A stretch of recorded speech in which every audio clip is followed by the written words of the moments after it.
आसिन आयल जितिया लेने हमहु सहबै बहिना गे।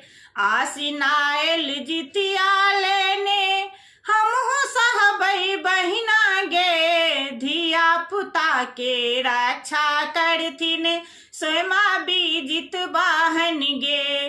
धिया पुता के रक्षा करथिन स्वयं बीजित बाहन गे।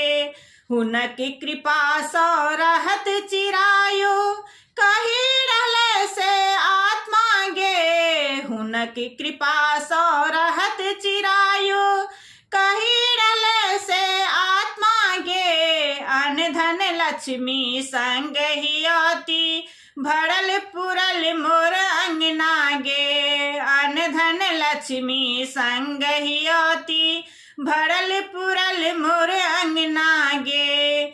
आसिन आयल जितिया लेने हमहु सहबै बहिना गे। धिया पुता के रक्षा करथिन स्वयं बीजित बाहन गे। धिया पुता के रक्षा करथिन स्वयं बीजित बाहन गे। मड़ुआ रोटी माछ झोराएब टेंगरा पोठी इचना गे। मड़ुआ रोटी माछ झोराएब टेंगरा पोठी इचना गे। सतमी पोखरी धारी नहाएब पूरत सब मन कामना गे। सतमी पोखरी धारी नहाएब पूरत सब मन कामना गे। आसिन आयल जितिया लेने हमहु सहबै बहिना गे। धिया पुता के रक्षा करथिन स्वयं बीजित बाहन गे।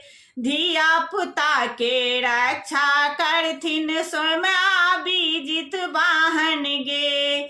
चील सियारक कथा पिहानी सुनब सुंदर वर्णा गे। चील सियारक कथा पिहानी सुनब सुंदर वर्णा गे। मणिकांत लिखल गीत सुना के करबै राति जगरना गे। मणिकांत लिखल गीत सुना के करबै राति जगरना गे। आसिन आयल जितिया लेने हमहु सहबै बहिना गे।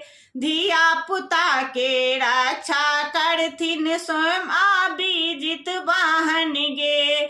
धिया पुता के रक्षा करथिन स्वयं बीजित बाहन गे। धिया पुता के रक्षा करथिन स्वयं बीजित बाहन।